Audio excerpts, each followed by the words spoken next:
Renungan padintenan Sinode Gereja-Gereja Kristen Jawa kaandharaken dening Pendeta Bayu Gumlaring Adi saking GKJ Pengging, kacawisaken dening Ibu Pendeta Wuri Ajeng Septianingrum saking GKJ Slogoimo.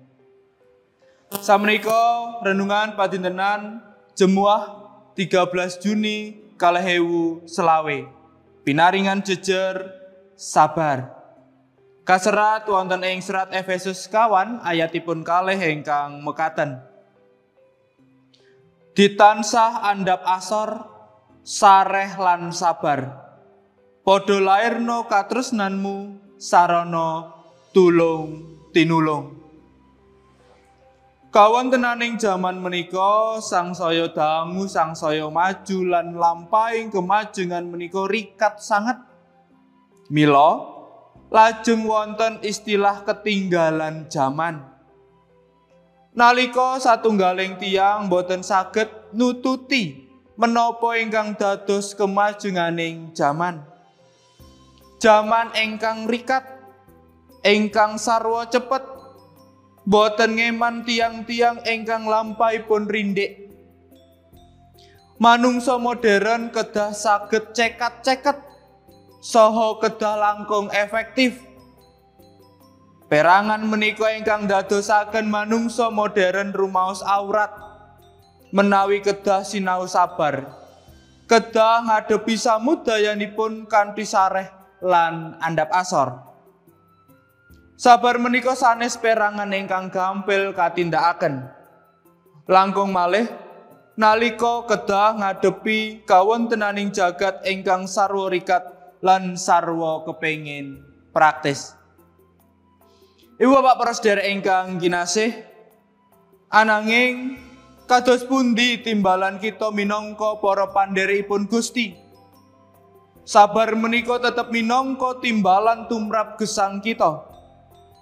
Waosan Efesus kawan ayatipun kalih ngemutaken kita supados tetep tumindak andhap asor, sareh lan sabar. Gesangipun tiyang pitados menika kedah kinantenan sikap tresna lan sagah mitulungi liyan. Bab menika temtu awrat, ananging boten ateges kita boten saged nindakaken.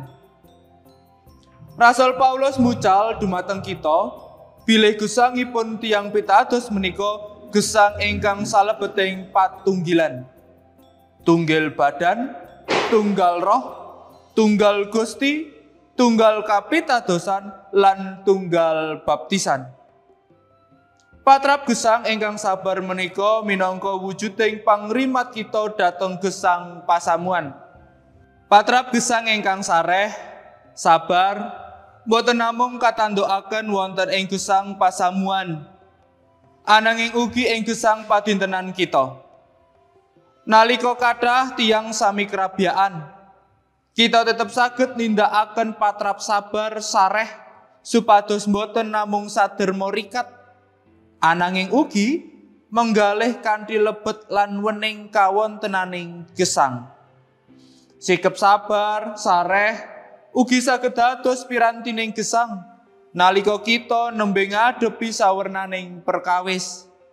Sumangga para tiyang pitados kita sinau sabar lan dados tulodo gesang minangka para pandherekipun Gusti. Gusti tansah berkahi. Amin.